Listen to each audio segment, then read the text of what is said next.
Yes, I you had you do get the large audience, but you get a bigger mixed bag, right? Versus you still get a smaller of the large audience. You get I guess I want to say a better word for quality. Like if you're looking for certain people, you will find less of them in the room, but you would get bigger rooms. So you get a big set of random people. Kind of like Clubhouse. Yeah, but then out of that, you might have like 2 or 3 that's like the person you were actually looking for, right? Got you. Yeah. Which I don't know how that compared to other places, because a lot of people now have replaced Twitter Spaces with talk radio. A lot of people when they do eventually come up to talk, they will say things like, "Oh, I just usually just listen as I'm driving," you know. So a lot of people are listening to it at work. That's a lot of people. That's how they use Twitter Space. So it's just like a background thing that's happening. So. Yeah, I figure you have to be ready to like have a conversation in a sense on it, because there's just going to be a lot of just people kind of Right. So like, if you're yeah. starting out, it's really good to have a core group that can like have a discussion. So you could have 3 or 4 people talking, and then 20, 80 people just listening, right? Nice. That's brilliant. That's a good point. Yeah, because I remember like I did this one job where my boss was always doing a Clubhouse every week. And then she had somebody always like quote unquote setting the room, right? Like, so re-engaging, like in case you forget to like reintroduce what the heck the room is about for people in a sense. So, but I did realize you get a lot of people, you might get a lot of traction, but like you said, maybe 2 or 3 people that you're actually trying to reach, but that's better than nothing. Right. And you know, and some of it, like it builds and builds, right? And Twitter Space also is very, very tied to the market ups and downs. Which makes sense. Yeah, which makes sense. The downs, people are not on there. When it goes up, then they're there. Okay, well, you definitely gave me a good idea, because I think if we're going to do especially something cross-chain, then getting somebody from a different chain in on these discussions would probably, you know, to help build the audience, especially since we have to have conversations. Maybe that's the way to go. So that's something I will definitely take on looking into. Yeah, if you are quite interested in this cross-chain stuff, I'll drop my drop what? Like, what do I have? I have all the things. You like Discord. LinkedIn? I like it. I like, oh, you're on LinkedIn? Wait, actually, we might be linked on LinkedIn already. Give me a second. I feel like I linked you like the last time you were in this room. Let me see. No, maybe I didn't. I'm quite interested in this cross-chain stuff. Okay, sweet. Sweet. Oh, I guess I'm just following you. I guess I'm just following you. Here, I'm gonna connect. Okay, sounds good. Wait, I guess I can't connect. Is it? Oh, I'm pending. You got to go in and accept me. Now we know why we're not connected. You dissed me. You were trying to ghost me. Oh, okay. And Jen, do you want to say something? Yeah, I was gonna give some observations. I am on Twitter, and I have sat in on a number of the different events that are hosted by the Walter Report. They are running 24/7, 365. It's dedicated to covering what's happening with the special military operations in the Ukraine. And they've really been able to attract a lot of very high profile people, ambassadors, United Nations representatives, even soldiers on the ground. And then they advertise their schedule in advance. So they do use some of the same tactics that Darlington was talking about, where they have 2 or 3 moderators that hold a conversation. But then they also have times, slotted times, where they we'll open up the mic to all of the different presenters or all of the different listeners. So you can simply, put your name in a queue. I'm not quite sure how to do that. I've never tried to speak in it. I've just been observing. But you can put your name in a queue and then also speak. So those are just some observations I've seen with how Twitter Spaces has been doing. I'm not quite sure how the LinkedIn tool is functioning. But Shira, I just sent you an invitation to link up on LinkedIn. And Darlington. Done. I love using LinkedIn. Darlington is, am I getting the spelling of your name right? It's W-L-E-H. Yes.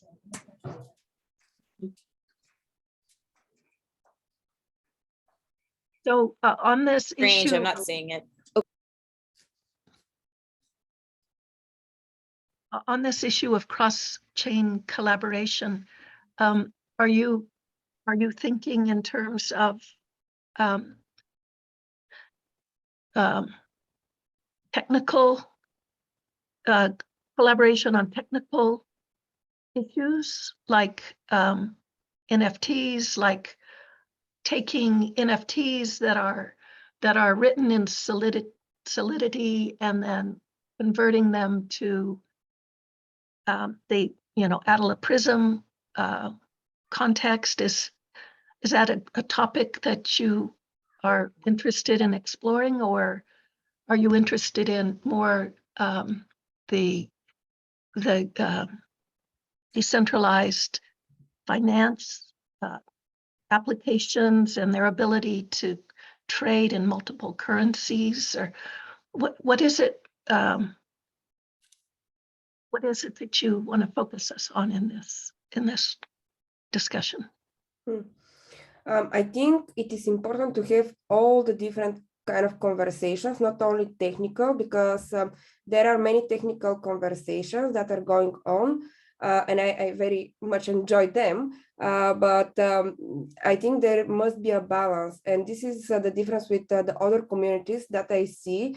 So in Cardano and specifically in Catalyst, you have, so people here understand that it is not only the technology, but the collaboration between technology people and the rest of the world, because it's not only technology people, so they build, of course, but I think they are equally like important parts. Like builders are important as well as people that are out there that are focused on business or marketing or sales or awareness or whatever it is. I think it must be a collaboration in every level and basically helping everyone in whatever they're good at to do what they're good at. But yeah, so that are the intentions. It seems to me like some of the innovations that are being experimented on within this community on governance, it seems like those are real leading edge activities that might be a good topic for some of the other blockchain communities. Yes, that is a very good point. I'm not aware of the governance system in the other communities. Maybe it will be good if we invite someone to explain or to speak about this. So I've been learning a little bit about Hedera, and I know a little bit about Ethereum, and my son has been very active with the Verge community, and so I'm mainly learning through his activities, what he's been doing. So I'll ask him about. Yeah, maybe we can invite him to come and to say more. Yeah, he's actually given some webinars for some people in my sports community, the Sports ISAO, and kind of walked them through. He built a collection, an NFT collection on Polygon, which is a fork from Ethereum. And so he used the Solidity programming language for that. But for what he was doing, which I thought was really innovative, was, excuse me, his objects were coffee cups. I think he built about 2,000 different coffee cup variations in his collection. And what he was trying to do was put the logo for a lot of the different currencies. I mean, he had many different attributes, which of course, the unique attributes are what caused the value or increase the value in these NFTs. But he was trying to attract a lot of different collectors, with different logos for the different currencies that people are collecting. And there's so many. I just can't believe how many tokens there are, and everyone's giving out tokens and in there. Is there a link to his project somewhere? Yeah. Do you have a link to his project or somewhere that we can check? Yeah. Let me see if I can put them on just a second. And I have to go on mute. Was it gone? I'm glad I stopped in and said hi to hear about the LinkedIn stuff. I do have to go into the world. So this is great. Thanks for having me. Thanks for holding the space. Cool. Thank you for coming up. Bye.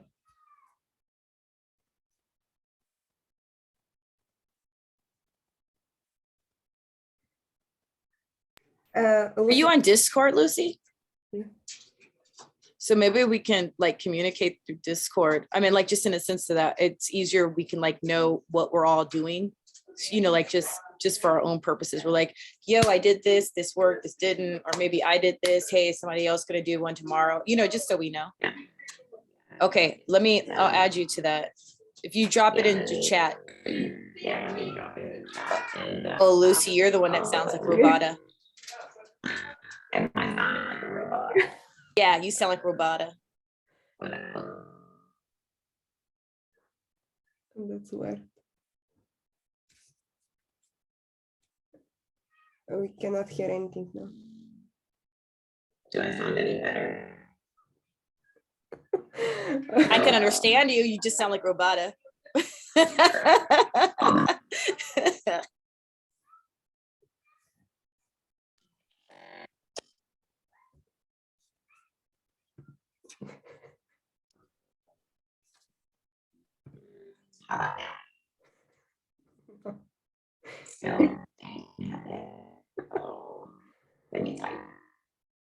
Yes, that's very interesting filter.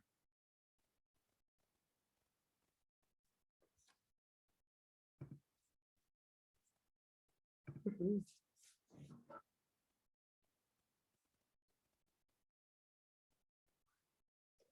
Coffee.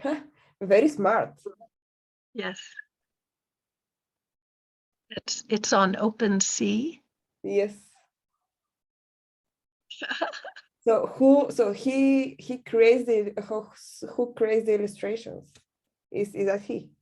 Oh my God. Yeah, he created the illustrations and then developed all of the different permutations, which I guess is the key in the NFT space. Is you want to create many different permutations because they like with the Bored Ape Club, they become more valuable the Bored Apes that are the most valuable are the ones that have the rarest attributes. So that's what provides the value, or at least that's what I'm learning from listening to him as he has been trying to educate me on this NFT world. So I could ask him if he could come. Let me just ping him right now, see if he's available. I'm just gonna do a quick shout out for Afrix, which is like an NFT collection put together by folks over at WADA. Mhm. So You have a link? I put the link, Oh. AFRIXX.io.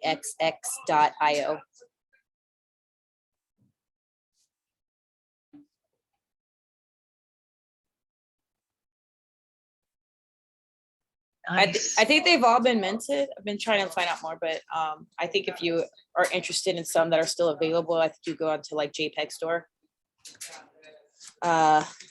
which is, I believe, jpg.store.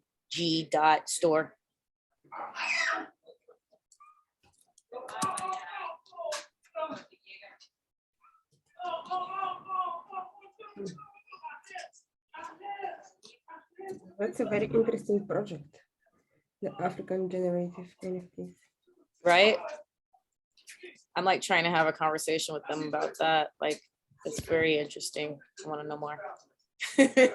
But yeah, it goes into like, you know, which one, you know, if you go into it, you can see how it's based on like attributes. So it'll say like, this one has this attribute and only, let's say like, you know, 90% of them have this attribute. Oh, but only 1% have this attribute.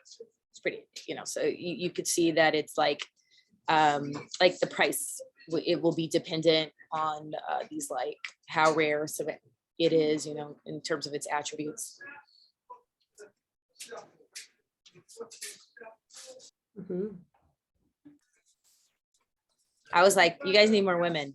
I'm not going to buy one that doesn't have a woman. They're all sold out. I'm like, no, I'm not going to buy it. I need a woman. It's simple. So Shira, what you are thinking about? So you are thinking to start start discussions on Twitter, and what will be the focus on that? No, so Lucy and I have been having a side chat. And on this side chat, we have decided that Lucy is stoked about Twitter Spaces, so she would take on Twitter Spaces. She's willing to take on a Twitter Space. I said I just work in LinkedIn, so I'm willing to take on a LinkedIn audio event. Mhm. So that's where that ended up. That discussion ended. Okay, I mean, but what will be like? You will be exactly as Darlington explained. So, for example, a couple of people that will be covering and speaking about cross-chain, or will we have specific topics, or is there some kind of agenda, or how can we support from here, or maybe we can, yeah, how we can support, maybe invite someone to these rooms, or. Well, I was noticing today that, like, for, you know, in Darlington, I was on, if you were on the town hall, they had a slide that said, you know, the Cardano, whatever women, it's weird that I can't think of it, Cardano Catalyst women slide. And so if you look at it, when they had the community ones, Lido Nation like listed the Twitter Spaces. So they have Twitter Space every, let's say, Tuesday, Wednesday, Thursday at the same time. So they were able to list that. That's the only reason why I was thinking like, maybe we can just start off by just doing it and finding out, you know, experimenting with what times work best. And then once we feel like we are in a good spot where we can maintain it and have a good spot, then we can, you know, put it on the website, put it on a slide so that we have that information there. But I'm willing to just start off with the experimentation. Hey, Lucy, I'm dumb. I can't seem to add you to Discord. So I just threw mine to yours. If you can add me, thanks. And yeah, yes, okay. Actually, Lucy, I do remember about this cross-chain, but I don't know why I was thinking that last week you will not have a meeting, so you skip one because of something, but so I can listen in even though I don't have a Twitter, right? Because I know that I listened in to somebody's Twitter space, so I can do that. So I'll do that. I'm gonna listen in. cool.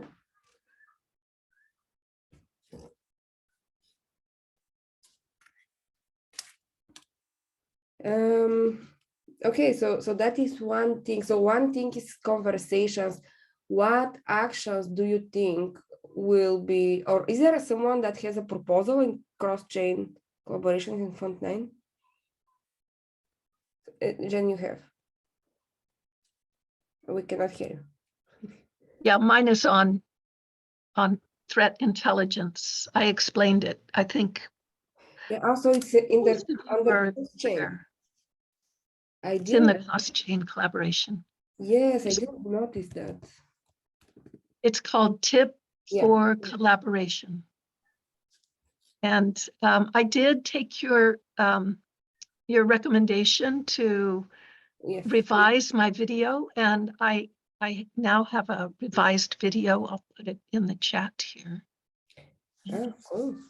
Yes, yes. So you will be explaining us more about this next week, because I think it's yeah, it is interesting. Oh, yes. Okay.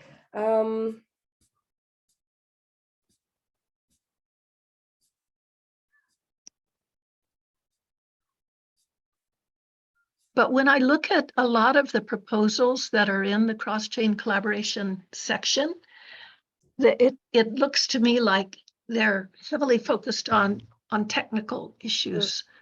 I haven't really seen one that focuses on artistic and creative or governance or some of those things. So I think, I mean, I haven't drilled down really deep in reading all of them. I'm not an assessor this time, but Well, should we talk about our proposal, Juliana?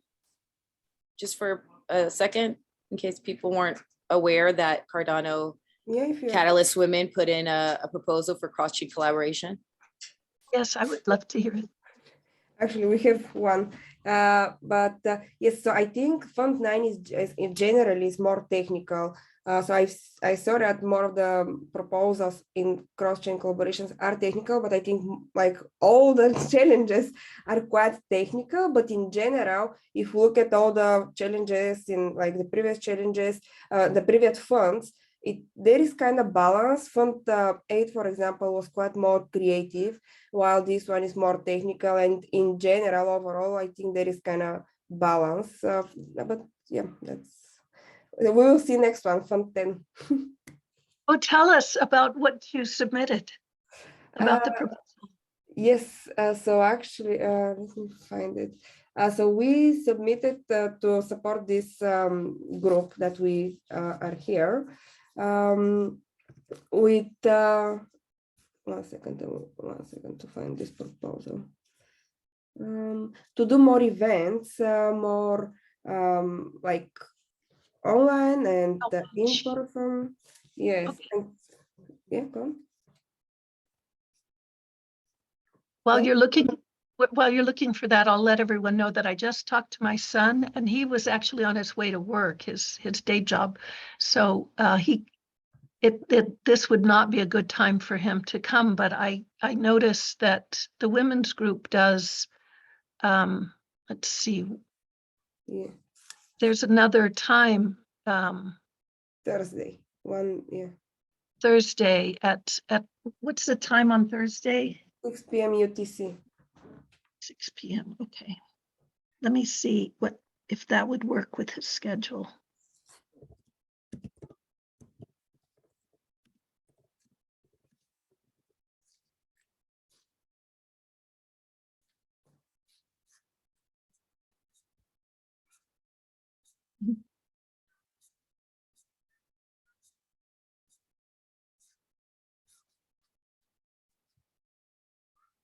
So when you're saying outreach and events, do you have some ideas on what kind of events you want to run?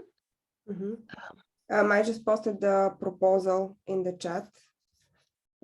It is 418220. Just to see what we are thinking, like PR activities, cross-chain speakers, sourcing, and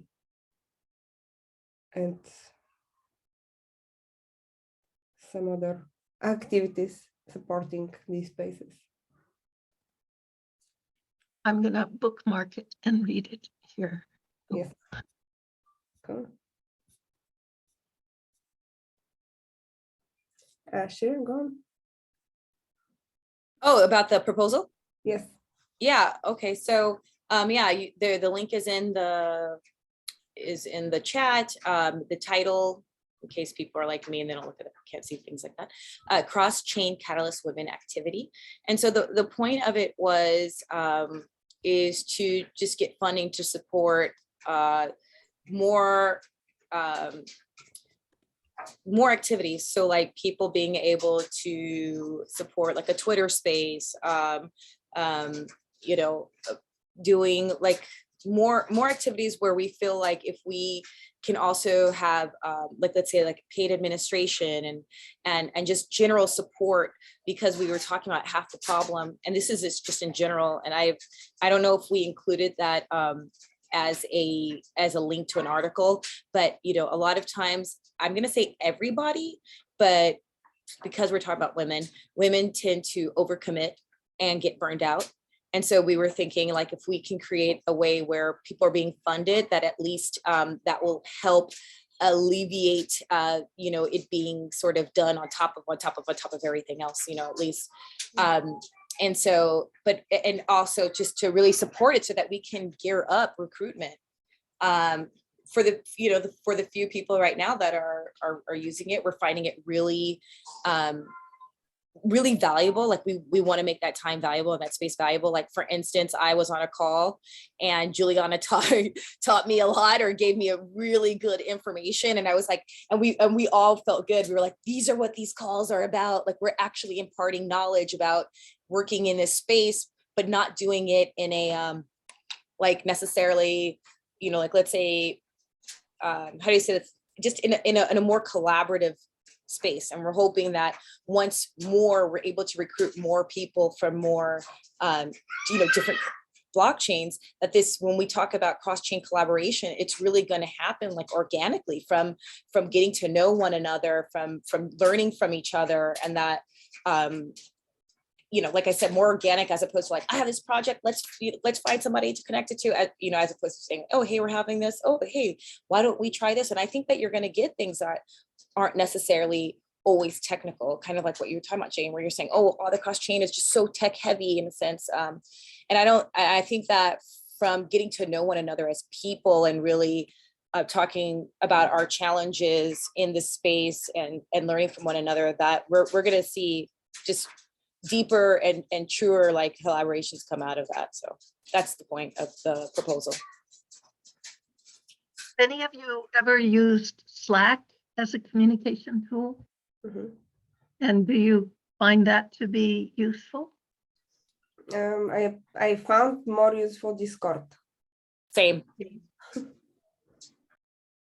More. I've used Discord and Telegram, but Slack is really the one that I use most of the time. I have many different Slack channels that I keep, you know, on my desktop, so I can, and it shows a little red dot whenever there's a new conversation. So it triggers, for me, it triggers, you know,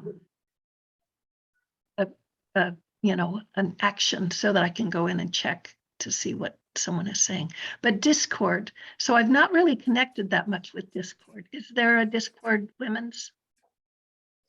We do not have yet. Ali from Cardano Women that are in Twitter, they have a Twitter space, a Discord space. But we, so from Catalyst, we do not have.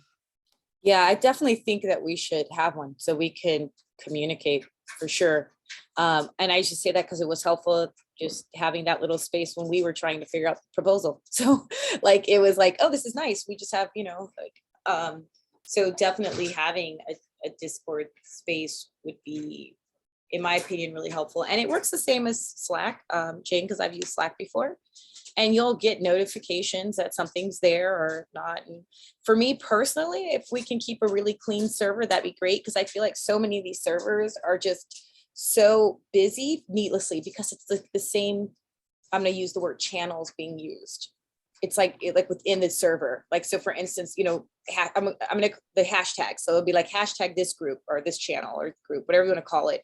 And like the same two will be used. And so I'm like, oh my God. And yet when I go into the server, it's like all of it comes up. It's just too busy. So I've like, if we're not using I just don't want us to go in and create a bunch of channels that aren't getting used.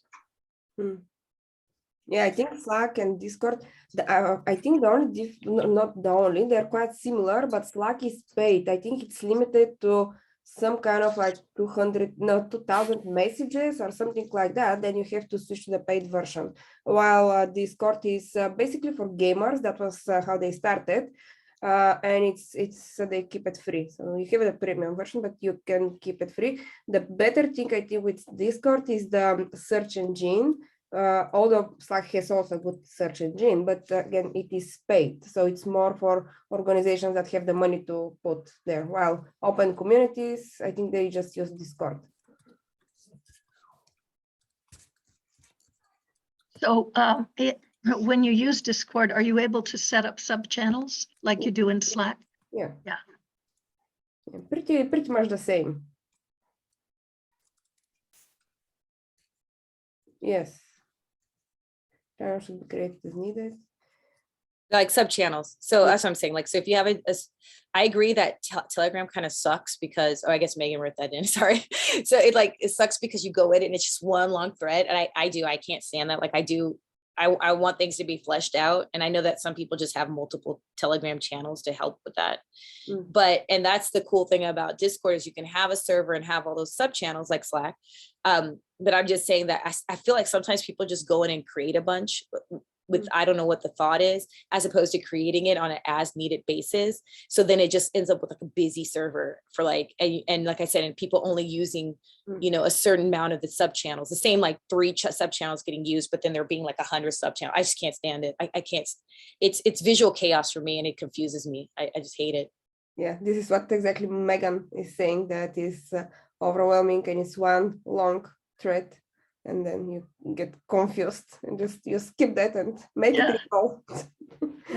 Yeah. And I feel like some Discord servers, like the side of the sub channels look like a big Telegram, if you know what I mean? Because there's just it's just so long. You're like, oh my God.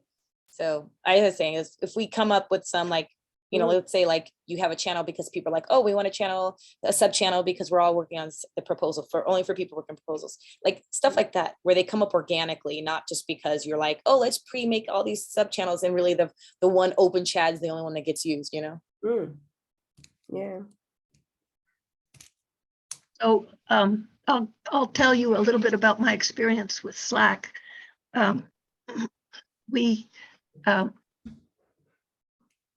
I'm in the cybersecurity industry, so one of the engagements that I've been involved in since 2016 is the Sports ISAO, Sports Information Sharing Analysis Organization. And we have been doing training sessions and then standing up a operational security operations center that correlates with major global sporting events. So we've done all of the Olympics since 2016.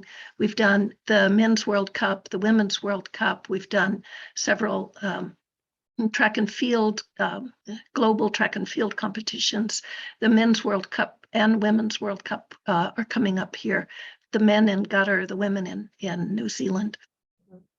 And we, to operationalize this, with the students that go through our program, we use Slack, and we have different hunting teams. We have those that are hunting for technical telemetry and those that are hunting for what we call influence operations using social media.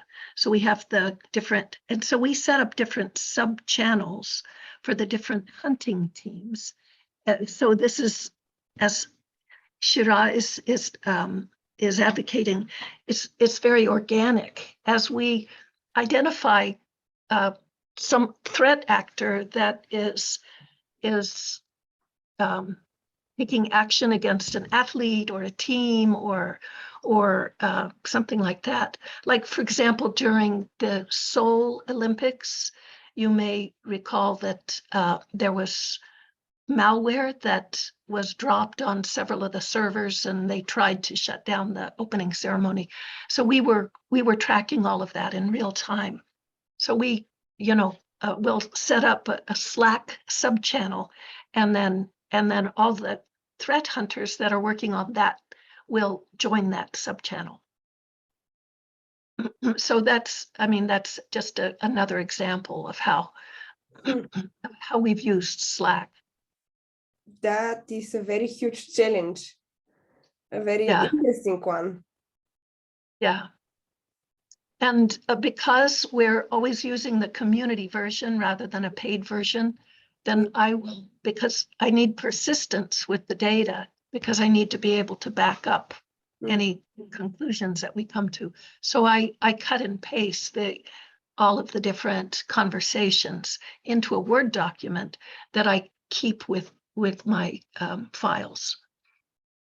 So that's just an example of how we've used So it. you were tracking everything in real time through Slack, basically. That's how we were all collaborating, because we're a distributed, globally distributed community, just like Yes. Cardano Catalyst is. Have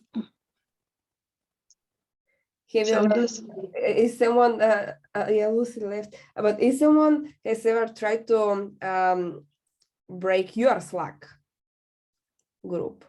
we have attacks against our digital assets all the time. We have honeypots that we set up to attract threat activity, because that gives us a clue as to who's interested. And then we also have to have very rigorous security around all of our digital assets, because we are being attacked all the time. Yeah, yeah. Yes, definitely. Makes a lot of sense.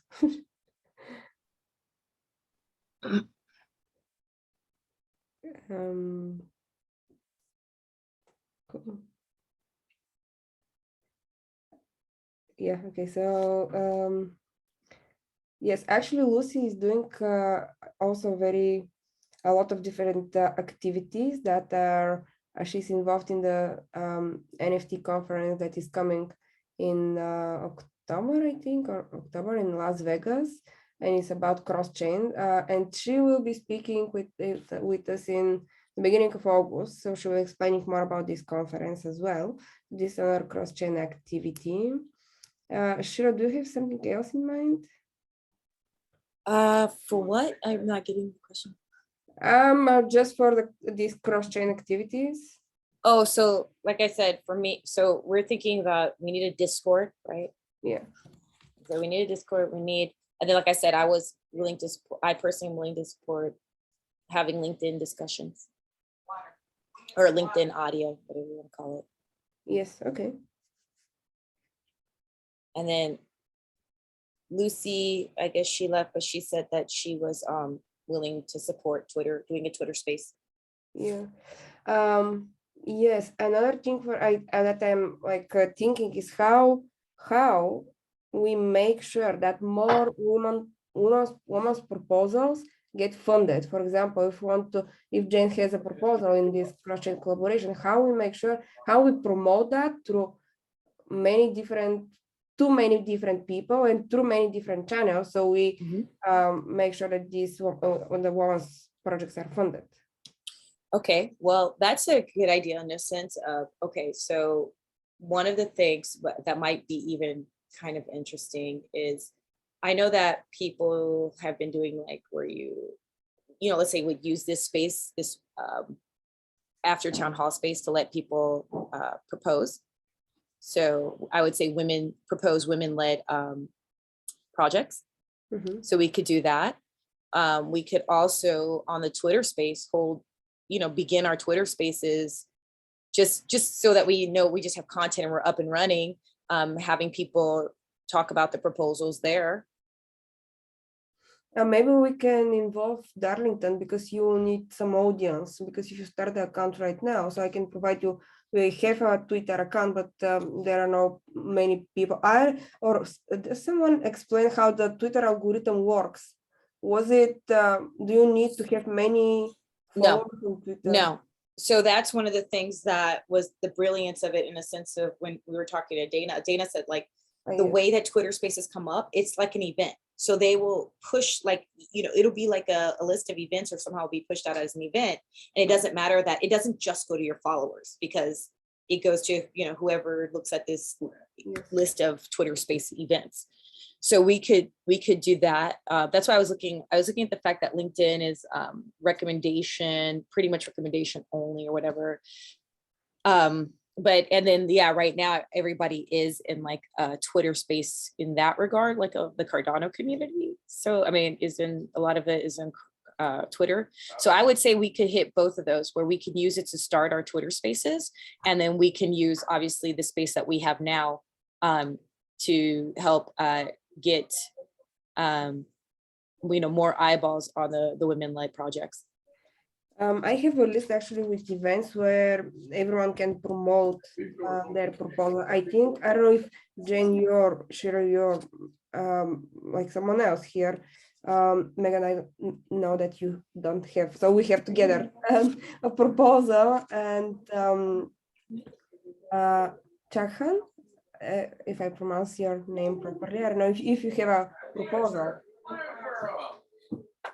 Yeah, so these are what people are doing. I think we should add in this space right now, this after town hall that we have. We should add it. That's a good idea. Yes. Promotion events fund. So that's for fund 8, but should be for fund 9 the same. Yes, okay, that is a good idea.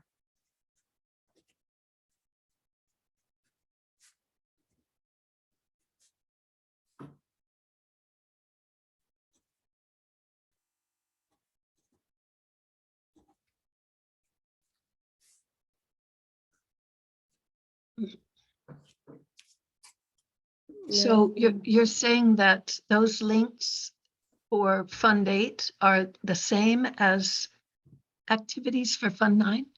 I think so, because if I look at the links, actually the links, so first link, Catalyst Swarm Idea Fest /fund 9. And the dates are in July, and I think only the header of this document is wrong. But the dates, it's Morco Fest, July 15, 22nd July, so it's coming. So today, yes, in today. Oh, right, okay. You're Got right, because those are fun 9 days in a sense, because that's July, yeah. Yes. Yeah, totally. Totally. So my dilemma is that I have not really engaged in any communities that are solely focused on women's issues, because I normally am engaging in communities that are focused on technical issues. Well, I personally wouldn't look at it as quote unquote women's issues. That's why I said I think it's more important to look at it maybe as like women-led projects, because you might not have anything that has to do with the woman, quote unquote women issue, but bringing more attention to, like I said, women-led projects. I think that's more of the point. Yeah, I get that. Hey, Alejandro. Oh, you're on mute. I'm on mute. Hello, how you doing? Good. Do you annoyingly get people singing that Lady Gaga song to you? By Lady Gaga? Ah, Alejandro, yeah. No, not so much so far. I mean, it's all story. Okay, because I get Dead Man's Walking, I get Shira, I get a lot of stuff. So I was wondering. Yeah. But you can all sing to me, Alejandro. I would love to hear you sing. I don't know. You may rue the day you said that. So long I wanted to be here, but as I have the let's say responsibility to run the Sala de Cafe, it's always at the same time. So Yes. sorry, but yeah, for us it's the same. Like I cannot join the other room, so sometimes actually we decided to not have this room in order to be able to join other rooms as well. Yeah, we have. I think we have to agree on sometimes join rooms, so people can mix and start collaborating more, because that happens all the time. But anyhow, I wanted to be here at least a minute to first say hi and thank you for being here. I really, I don't know, admire you all for being the I don't know, the pioneers in Cardano, and showing other great women the path, and invite you all to I don't know, join forces. I have this idea of somehow reaching out to the Latinian women, because I see so much opportunity here in Cardano for great women to flourish here in whatever they want to do. And as an inclusive community, we really are focusing on that, how we can reach out to people that are normally excluded or not being given the opportunity to be themselves.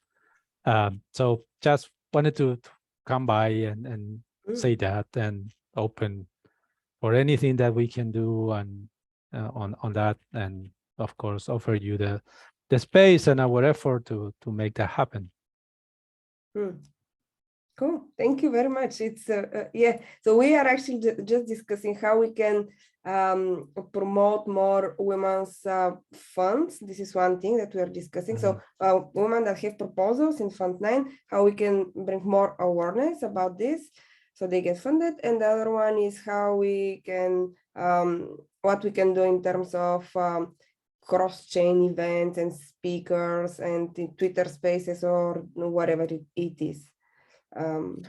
We've been I'm part of the subcircle of the funded proposals, and we did this breakout room today of flagging, and there was a very interesting discussion about people very angry about the way the process works and how they were not awarded any funds on their proposals.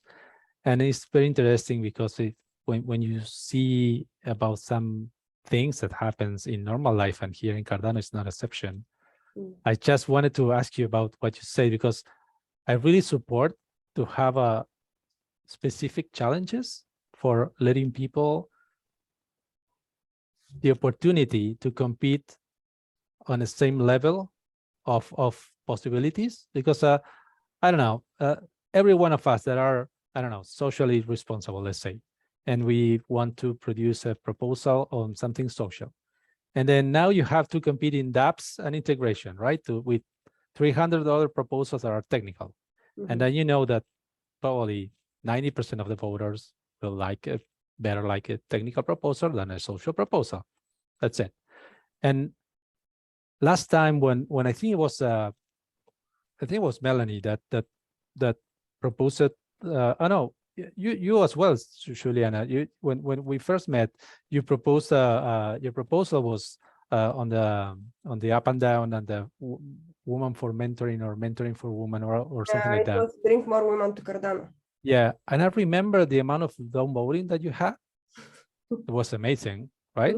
You have a very good score, and you didn't want because of the downvoting. And in order for that, how you thought about how we can overcome these situations? Because let's say that you produce a challenge, a woman challenge. I would love to see that, right? And you have a lot of good vibes from the community. But if you don't secure 1 or 2 whales, then you probably are doomed, like what we have in Latin America for the last 3 funds on our challenges that we got downvoting and we never won again. And we've been discussing that on that room, and this creates an interesting challenge for all good, willing, active, participating Catalyst people, because I think we need to overcome this, because this is centralizing again with a different way, because at the end, who has the money will call the shots, and that's it, and the rest have to do whatever.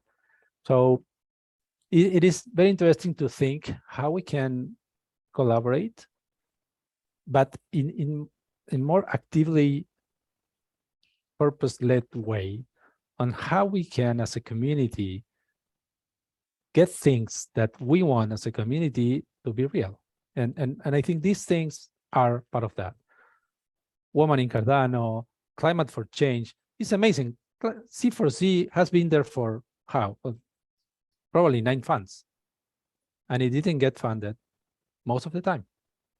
And I think if we run a survey in the active community, I think 90% of the people here are supporting them.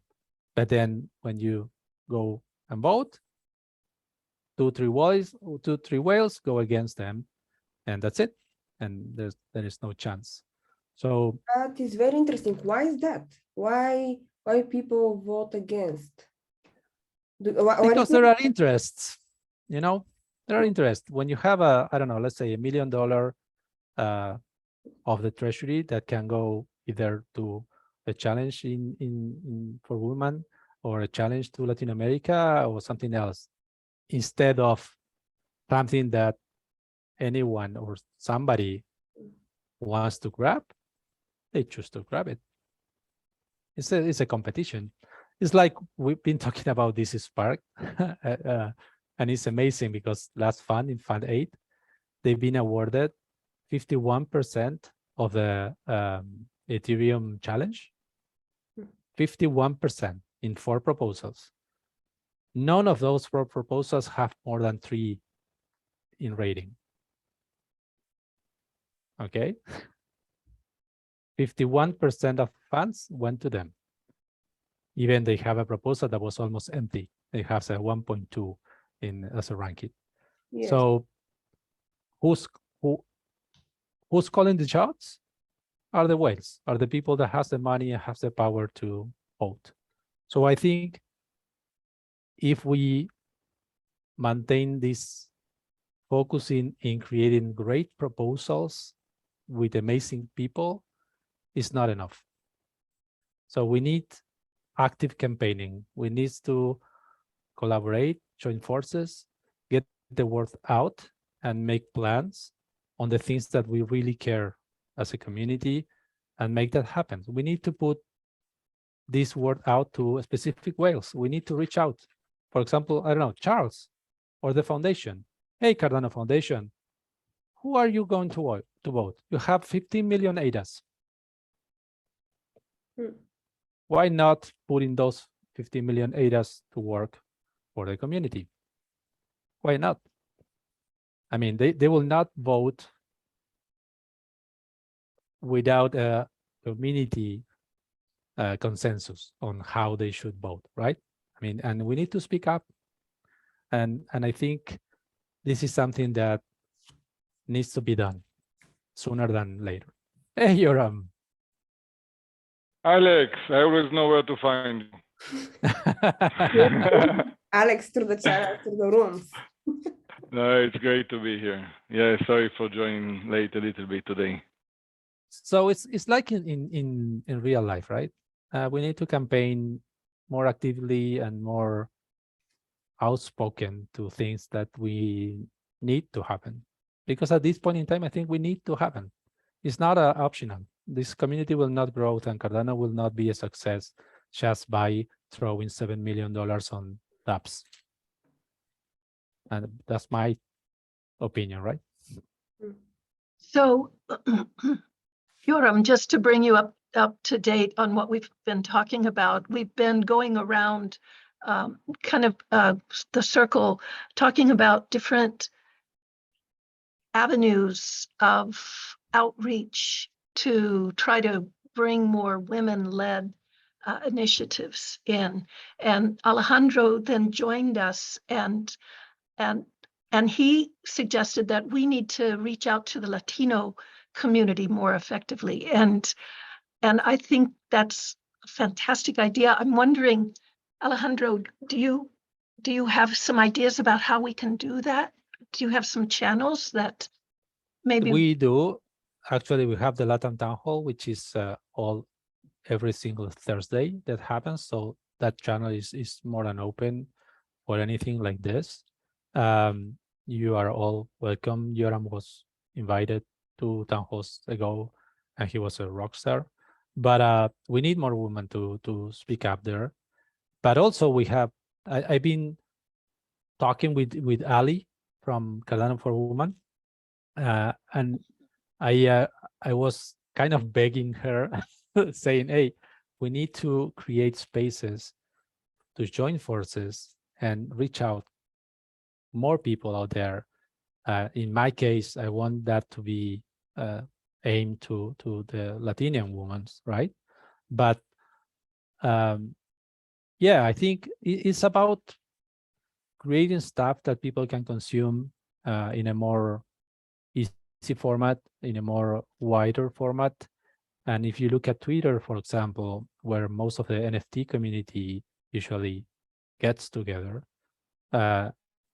is something that really impacts, because it's you can reach out to a wider audience, and maybe even people that you didn't know before or didn't market it to. The word is goes out, and when you repeat something, people start showing up. Even Charles, the other day I was in a space. It was not a big space. It was like 30 people listening, but then suddenly Charles popped up Was and he was there. Sorry? Was that in Twitter? Yeah, Twitter. Yeah, it's a Twitter space. So I think there are many ways that we can try and experiment. Of course, the LATAM Town Hall, but the Twitter Spaces or YouTube TVs or videos for marketing the stuff.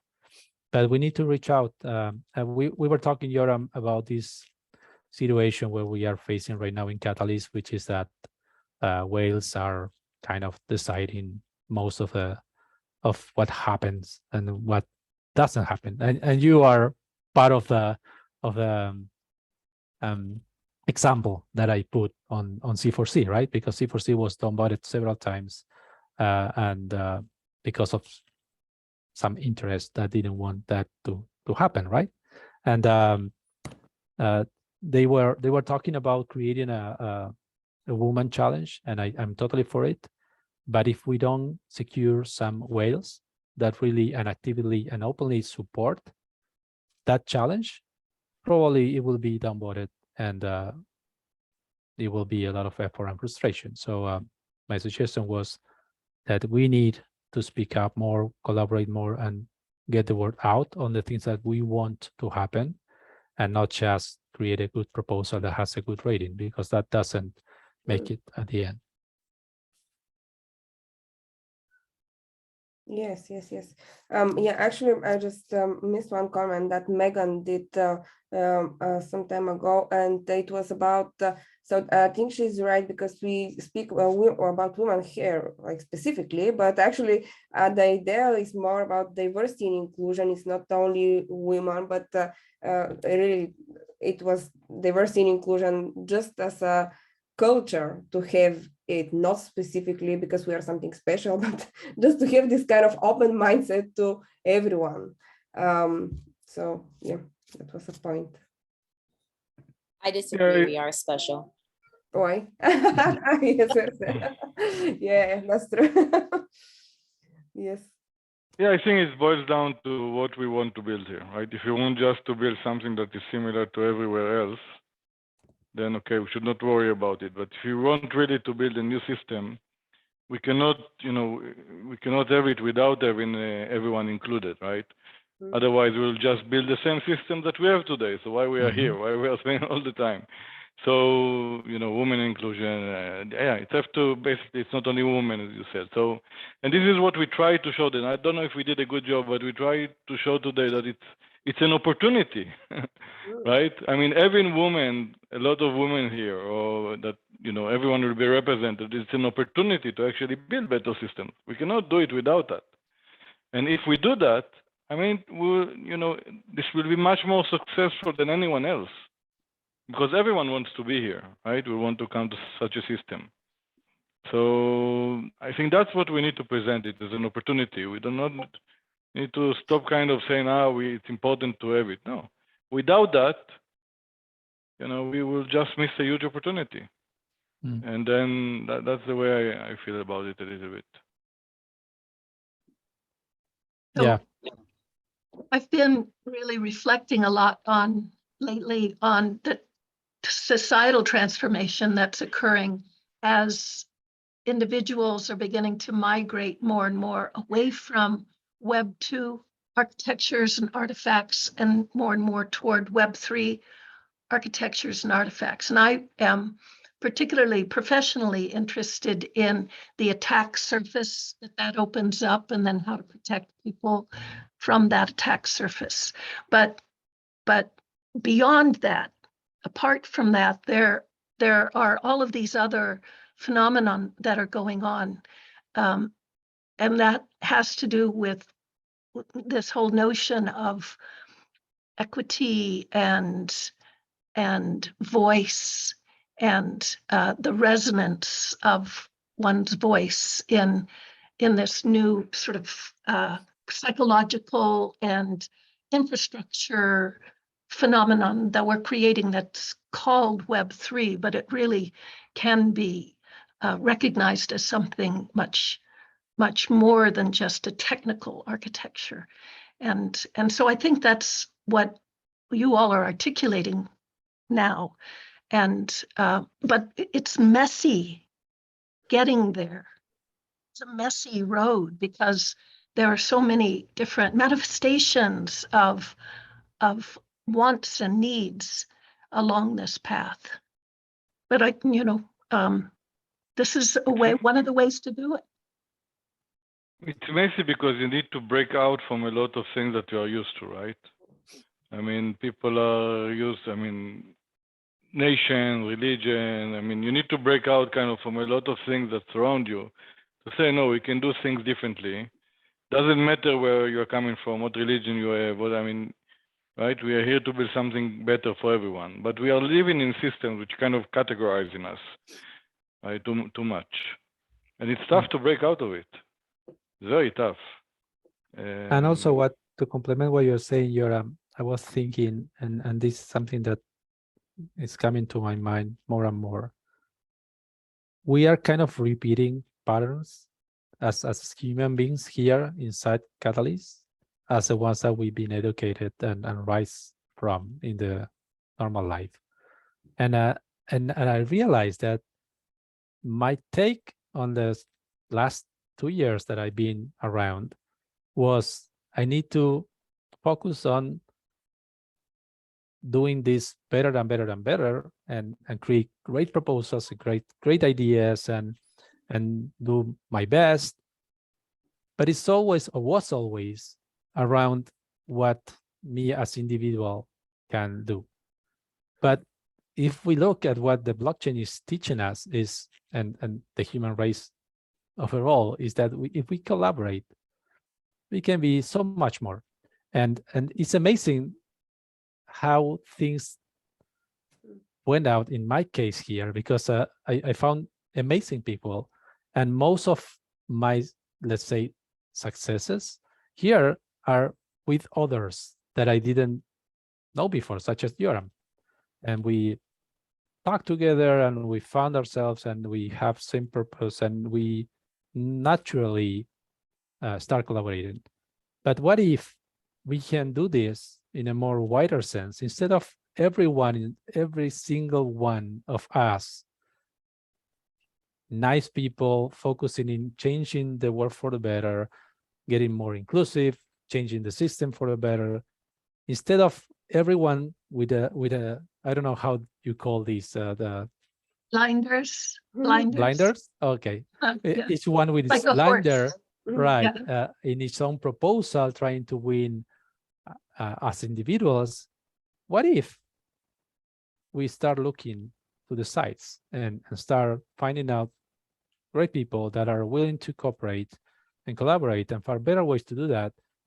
Because I think Cardano is about that. It's community, and we kind of do it in a natural sense, I think, but not when things like the funds happen in special occasions, such as when you need to be awarded in order to dedicate your time and effort here. Everybody here needs to eat and thrive and do their own stuff.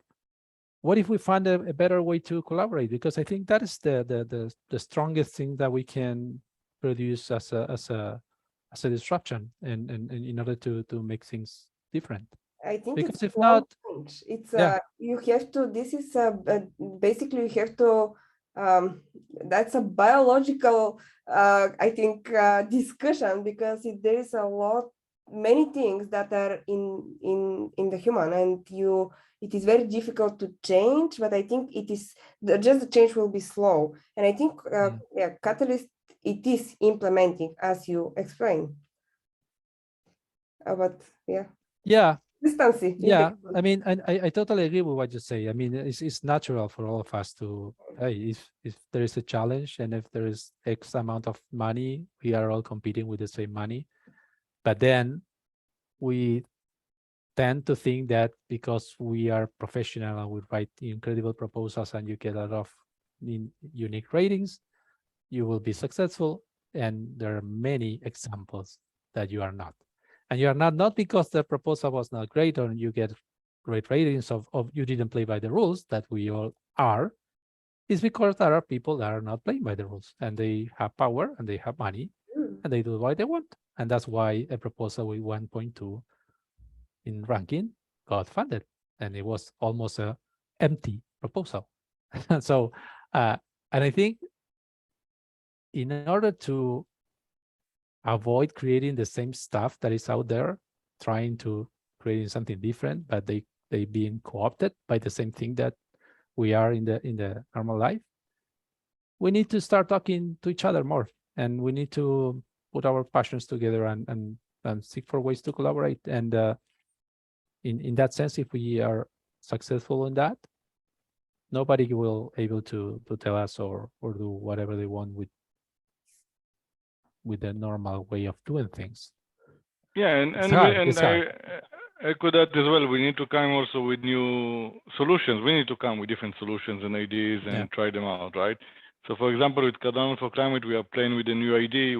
If we have a challenge where there is a budget and all the winning proposals, for example, so the budget is one, all the winning proposals actually work together. Let's say you have 15, 20 winning proposals. They all work together to maximize the budget in order to achieve the challenge goals, because each challenge have a goal, right? So even if Alex got 20,000 for his proposal and I got 10,000 and so on, whatever it is, it's okay. This is the winning teams. Now, how can we work together in order to achieve the challenges? And do that as an experiment, because this is, the budget is for the challenge, right? Eventually, for a certain challenge. I mean, just an idea. So we need to come with these ideas and try them out, and then see what works, right, for all of them. Yeah. So if I could bring something up to kind of loop back around to the question I posed to Alejandro a moment ago, and that is an idea for getting more women from the Latino community involved. I saw, as I was monitoring Telegram, when I first started getting involved in the Cardano Catalyst community, I saw someone make a comment about voting and how you had to have 500 ADA in your wallet to be eligible to vote.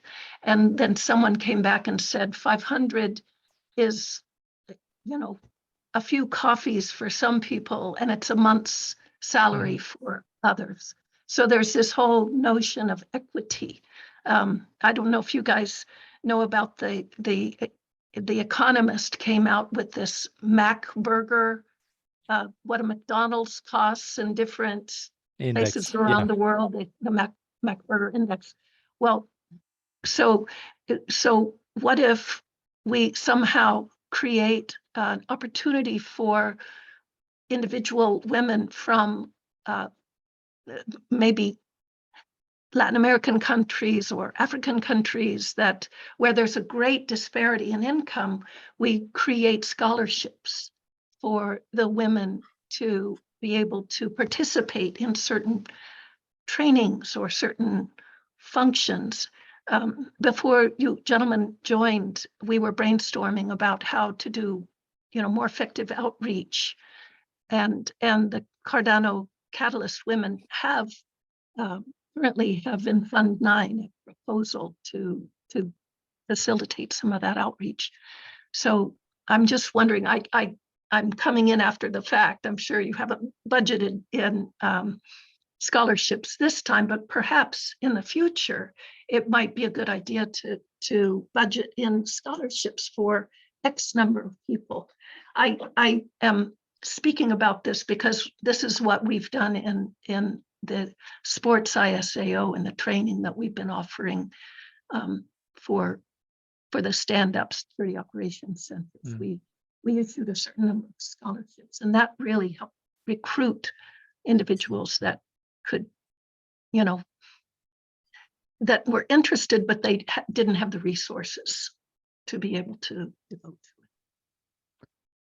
And I think that the catalyst system allow us to think in a out of the box in different models for that, because once you have a treasury that can fund this type of activities, you don't need to beg, you don't need to come with strange models to be able to sustain what you're doing once you think and prove that it's good for the community and the rest, then the community itself can fund it.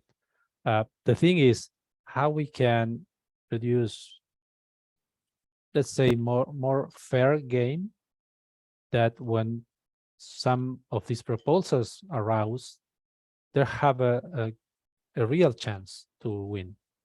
Because I've seen so many people with great ideas. They are not as vocal as we are, or they have a problem with the language, let's say, for example, right? And they just did a great job creating a really great proposal, really well thought, with an amazing team, with all the breakdown of the budget, the very thought about the KPIs, risk, and whatever, and then they don't get vote because of certain bias on the Cardano ecosystem. And I think that's my whole point, right? How we can make that our efforts, because we are putting a lot of effort here, our efforts really count, and that the community is really, let's say, governing where are we going, and have a say and a vote and skin the game where we are going. If not, some rich people that is sitting in a certain throne, totally away from what we are doing and we are building, and they will decide things that we probably don't like. Yeah, it's interesting because we need to get more women entrepreneurs to be voters, maybe, Yeah. and then we guarantee more. But yeah. But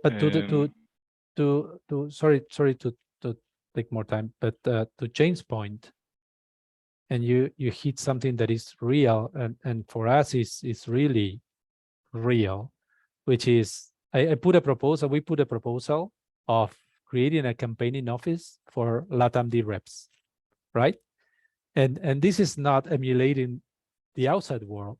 We really think that we need that, because for a LATAM rep to get 1% of the registered voting delegated in order to be efficient, it will be like I don't know, it's scaling the Everest bare feet, you know, because it's not the same possibilities that you have. Even though you could be a professional and you know how Catalyst works, and you have, I don't know, the gift of being a good speaker, it will not be enough to get 1% of the registered voting delegated to you. So that's the idea. I think we need to create things that promote and help to reach out for the topics that we need to happen, and they are probably not normal. They will be inclusive. They will be different. So many people that are voters and very rich voters are not used to that, and they need to be convinced, and they need to be thought about that, and we needed to do it in an active and purpose way. Sorry, I accidentally said clap my hands, but I was trying to raise my hand. Okay. Well, I was just gonna say, like, I'm really not joking in the sense of, like, one of the big push to get women into politics here, like in America. I mean, sorry, United States of America. Sorry, the U.S. God, it's so confusing. Okay, the U.S.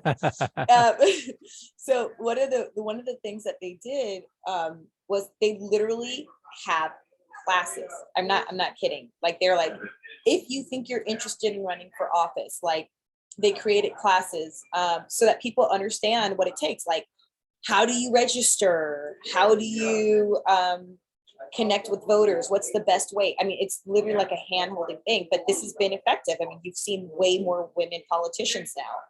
And there was just a concerted effort for people who to get this going and to educate women into the political world. So I'm kind of not joking, because I put in the chat a class on the politics of catalyst, whereby people, this is like my first full fund. Like I came into the end of last fund and I was able to vote and see the voting process.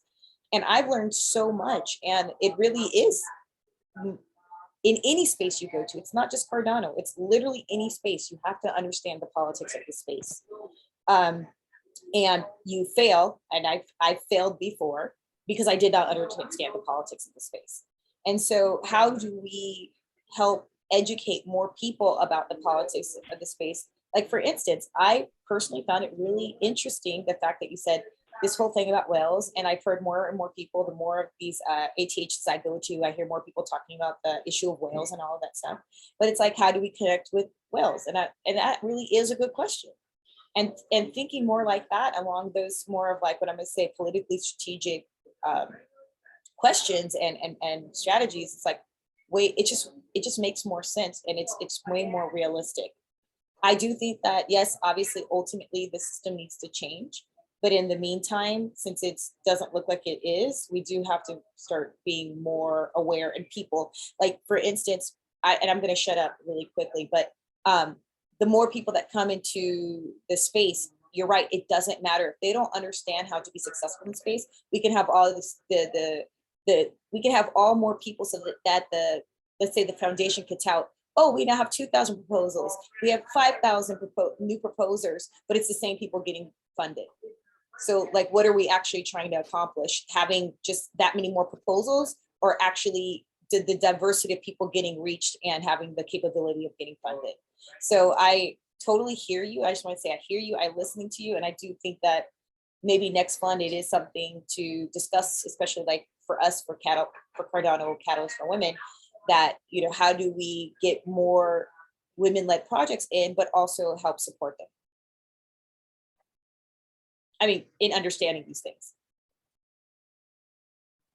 Yes, yeah, that's a good point. And also to answer a question about why, like, to summarize, the obstacles that specific obstacles that women have are mostly they don't feel they don't have the courage or confidence to speak out, to be to show like their knowledge, or to put a proposal, to take an action, because statistically they just the men that within this community, in most technical communities, are more men dominated, and because of this dominance, women are not feeling safe enough. So it will be absolutely the same if you have 10,000 women and 10 men. How you're gonna feel there, like around 10,000 women? And it is just a natural thing. So how do we support these women? And when we started this rooms, we have many women that were coming into this, and they were like, they were sharing their experiences, that they, for example, try to join a conversation, to express opinion or something like that, and they were shut down.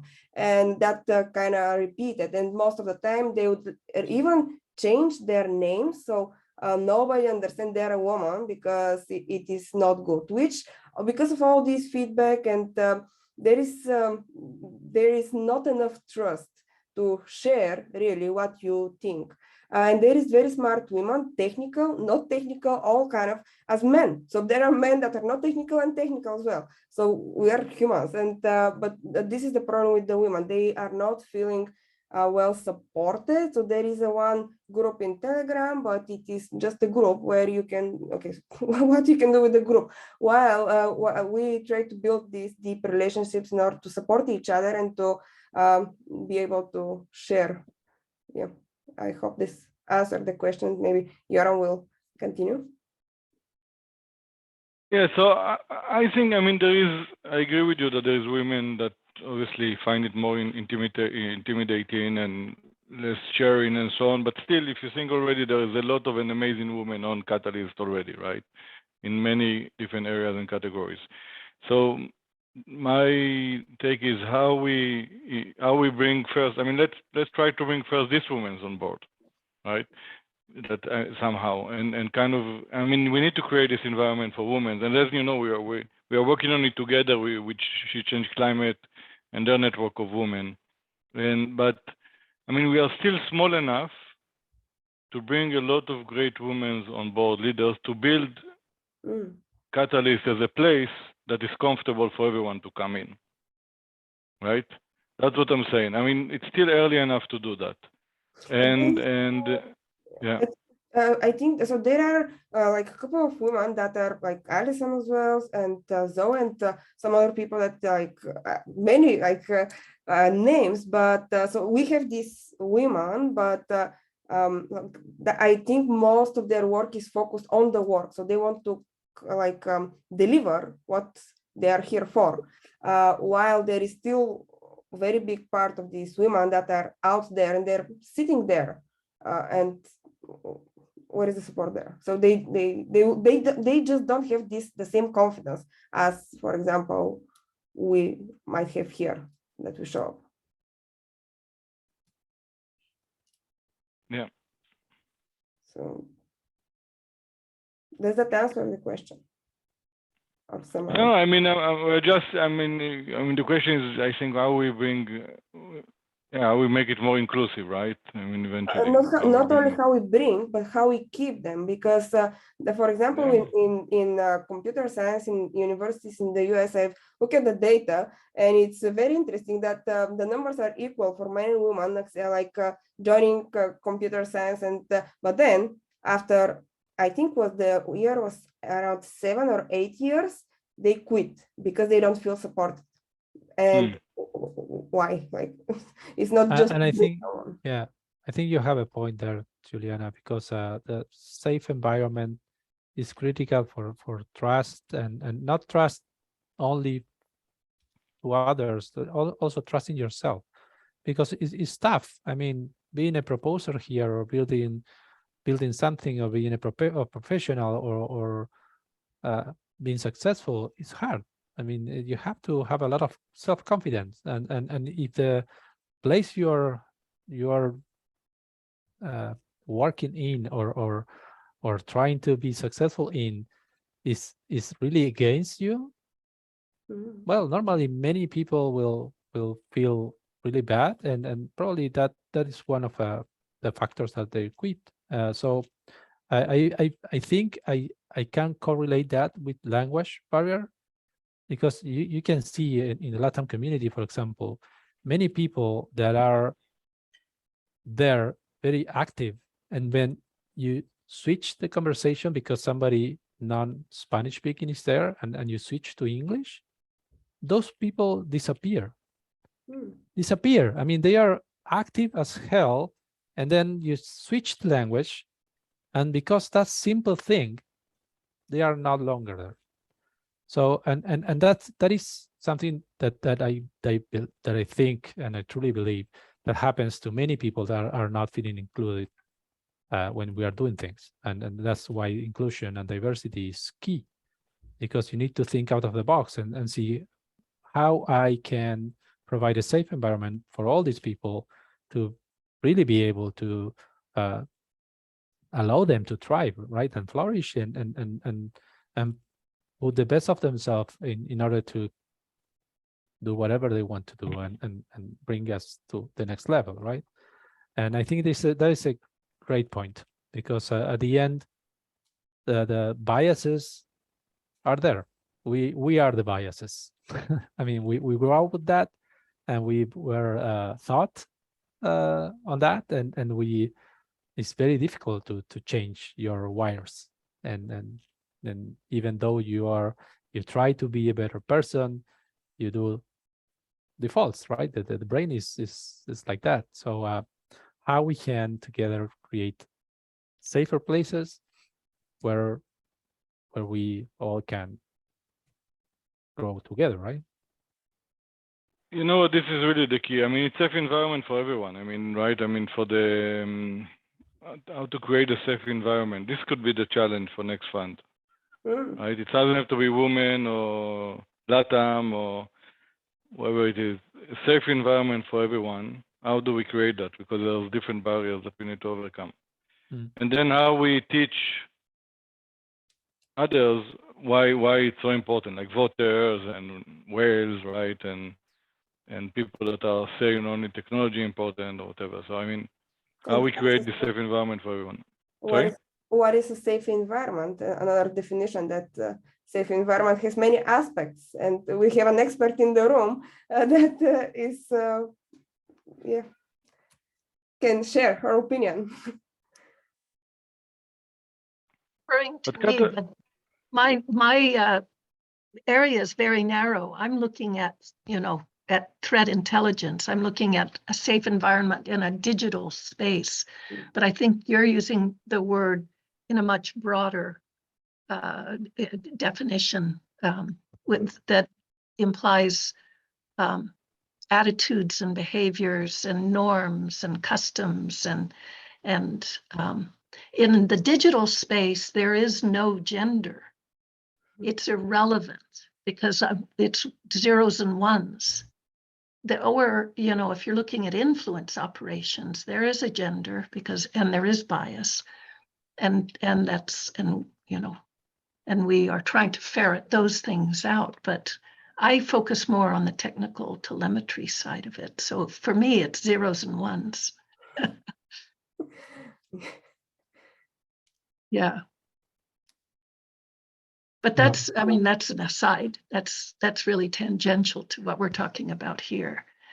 It's a wider philosophical discussion I can disagree with. Come on, disagree. That's the point. Disagree. Yeah, I mean, we want to live in a 0-1 environment. I mean, it's a good question, right? We want or who decides which zeros and which ones, like what the end result of what you want those zeros and ones to equal. That's all I'm going to say. I'm speaking metaphorically about the digital world, the electronic world, and attacks against ecosystem, digital artifacts and ecosystems. There's that's a different topic. I do have a hard stop here. I'm going to have to drop off, but I've so appreciated. I think we will have to close this meeting because this was the longest meeting ever, but it was good. But it was so long. Guys, I just wanted to say thank you for this. I was just quiet. I had to drop off. I have to drop off myself now. But to what you were talking about, I think besides making it safe, this type of spaces and the networking from people to people, obviously gender neutral in terms of because it's digital, etc. But if you create this space that you're having here, and out of those you stimulate a bit more networking, and that's going to probably facilitate that people feel safer with their peers or find their peers and people to relate to mentor them as well. So that's my only contribution to this talk, and thank you. Good point to end this conversation. Yeah. Cheers. Okay, bye everyone. Thanks for the time and discussion. Bye. Thank you, everyone. Let's work together. Bye-bye. Bye. Bye.